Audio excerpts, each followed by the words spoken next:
Hello, people. Another day, another ride. Let's see where things take us today.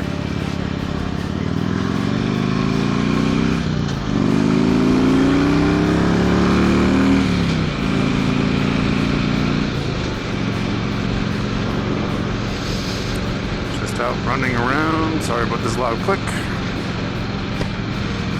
Didn't have my visor shut. I was hoping the wind noise was a little loud. But gonna take care of some things, enjoy the weather, staying out of the house as long as I can, and figure I'd take you guys along for the ride.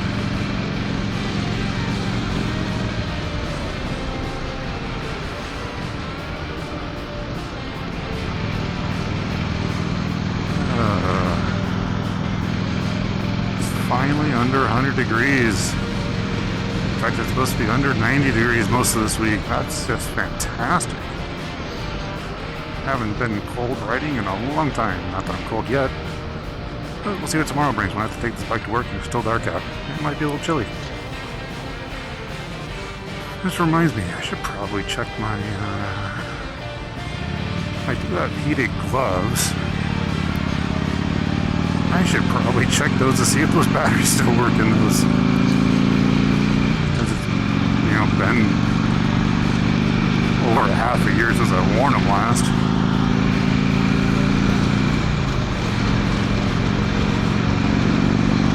Alright, people. Give me spaces. Sort of.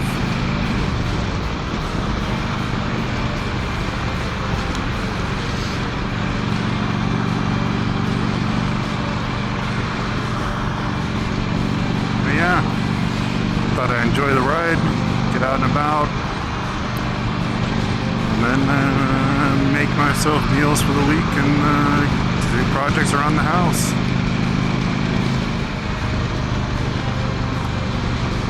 Come on. Right now, I need to get out of this lane. Okay, it's like 10 o'clock, people, while you're in jail work.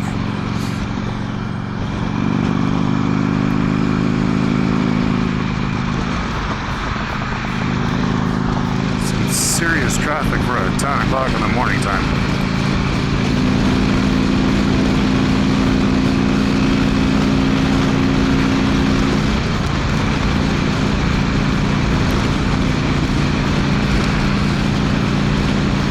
Yeah, going out, getting things done, enjoying my day off to an extent.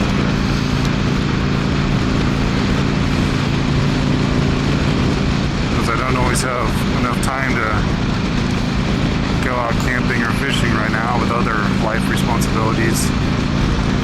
Kind of debating on starting a project around the house, but I probably shouldn't say that out loud on the camera because then my wife will watch the video and then give me a list of projects that she wants me to do. Somehow those are not the same thing as the projects that I want to do. I find that interesting. You're like, oh, I want to do a project. No, you don't want to do that project. Here, you want to do these projects. And I'm like, yeah, no, I kind of don't want to do those projects. I kind of want to do these projects. Does anyone else have that mindset when others are saying, like, hey, you should do this? And you're like, but I would rather do this.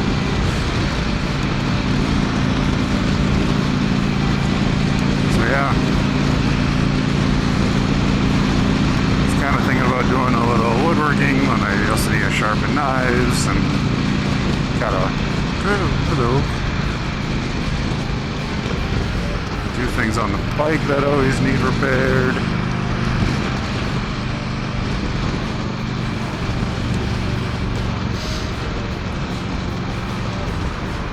Yeah, actually, I found that interesting. My engine light was coming on the other day, but it'd be only on and then off, and it wasn't staying on, so did a little looking around, trying to figure out what's going on. Found out that this actually, as basic as the Road King is, it does actually have a error code listing it. So I was like, alright, without buying anything extra. Which then sadly I had to watch a YouTube video to figure out what that even really meant. But I called up my dealership because I didn't realize I was like missing a step that to read the code.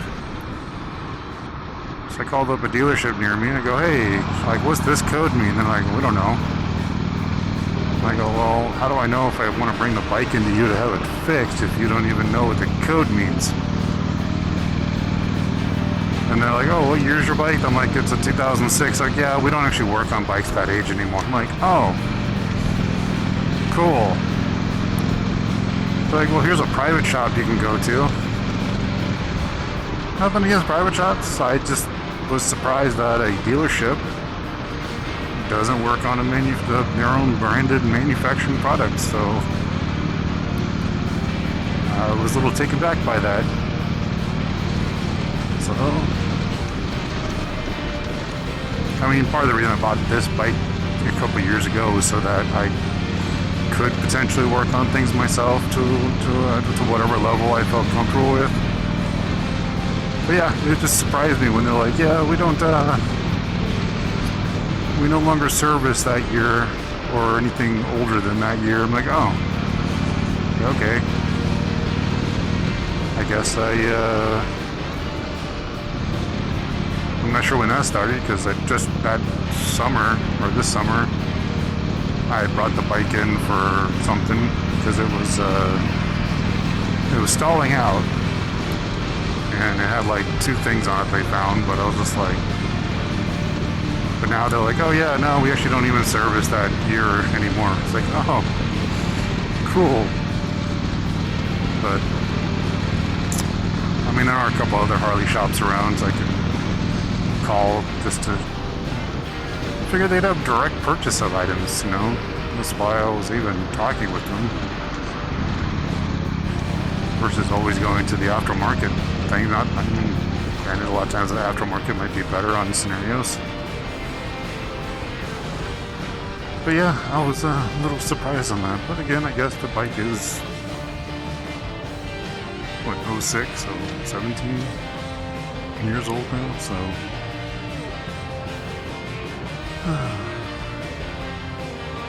Lady, that says no right on red. Can you read the sign? Will you read the sign? She's acting like she doesn't want to, but she might have actually read the sign. Let's see. Will she turn on red? The name of the game is... She has stopped. She hasn't been looking anymore. Unless she's completely in the crosswalk, which that poor person had to go around her. This is a long way. Come on, Mike. Of course, the pedestrian is not usually doing things, but hey. Let's just jeopardize yourself there, buddy. Good job.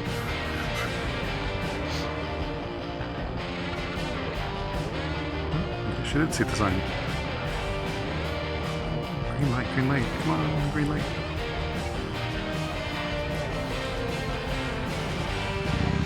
Green light.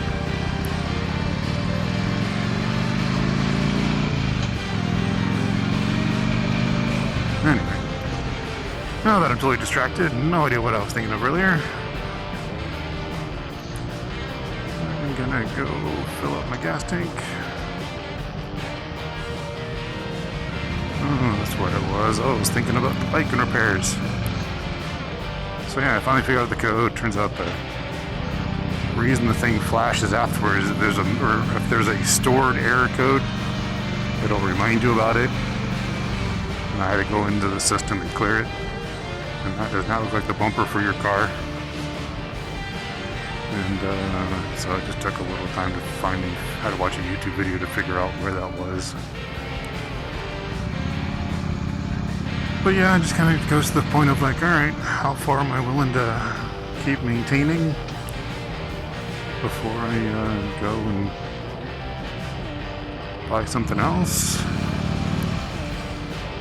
Or if I can convince the wife to let me keep this bike, and then then I can just play with this one as my project. But that is for another day, another discussion. With that, I will let you guys go while I'm getting gas.